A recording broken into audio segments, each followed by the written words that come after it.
Self development, खुद की तरक्की या खुद की बेहतरी। Understand your weakness and overcome them. अपनी कमज़ोरियाँ समझकर इसे दूर करें। सेल्फ डेवलपमेंट यानी खुद की बेहतरी सबसे ज़रूरी है, जो कि आपकी शख्सियत में निखार पैदा करती है। मेरे इल्म और इज़्ज़त व कामयाबी का राज ये भी है कि मैंने अपने जहल को समझ लिया है।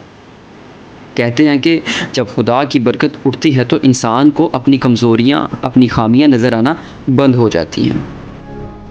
इसलिए आज मैं आपको इस वीडियो में कमज़ोरियों या खामियों को समझने और इसे बेहतर बनाने के लिए चंद असूलों और तरीक़ों पर बात करूँगा। कापी पेन लें, इसी वक्त लिखें कि आपकी 3 कौन सी ऐसी कमज़ोरियाँ या खामियाँ हैं जो आपको अपने ज़िंदगी के मकसद मसलन कारोबार में कामयाब बनने से रोक रही हैं।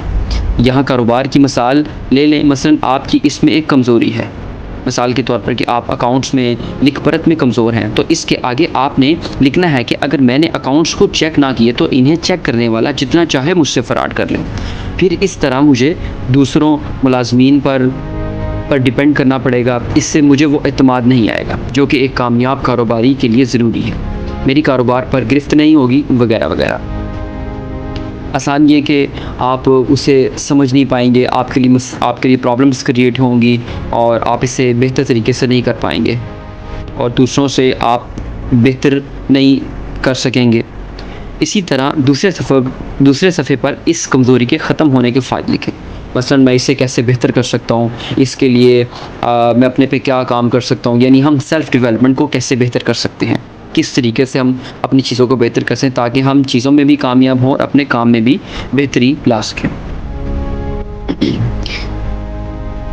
अगर आपको लिखना पसंद नहीं है तो ये ज़रूरी है कि आप इसे पसंद करना सीखें। आज ही आपने एक डायरी लेकर इस पर एक तरफ ये लिखना है कि लिखने की आदत ना होने की वजह से मुझे क्या क्या नुकसान हो रहे हैं। मसलन मेरे जहन में आने वाले बड़े बड़े कीमती आइडियाज़ ज़ाया हो रहे हैं और सबसे बढ़कर खुद पर एतमाद भी ख़त्म होता जा रहा है।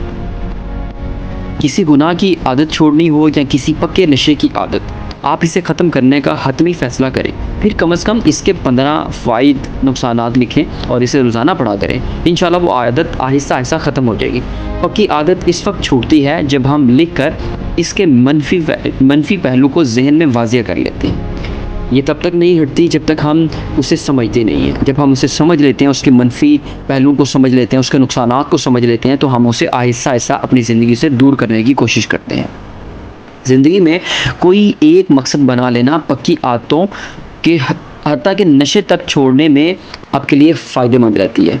यानी अगर आप एक मकसद ज़िंदगी बना लेते हैं कि मैं ये काम करूँगा और इसको बेहतर कर सकता हूँ, मतलब पक्की आदत बना लें इस चीज़ की, तो आप अगर उसको जान लें तो आहिस्ता आहिस्ता एक मकसद बना लें तो आप नशे तक को भी ईज़िली छोड़ सकते हैं। एक बात ये भी होती है कि जिस काम को हम आसानी से कर लेते हैं या जिस काम में हमें महारत हो जाती है, हम इस काम को पसंद करते हैं। जिस काम में हमें दिमाग पर जोर देना पड़े वो काम हम पसंद नहीं करते।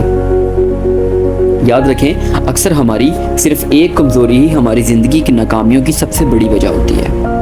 अपनी ज़िंदगी के अहम तरीन खौफ को समझें, मसलन नाकामी का खौफ, बेइज्जती का खौफ, तनकीद और बहुत सी ऐसी चीज़ें होती हैं जिसका हमें खौफ होता है। अपने खौफ को समझें और इन्हें लिखें और फिर इनका हल लिखें। अब जैसा कि बहुत से लोगों को इस चीज़ का खौफ होता है कि मैं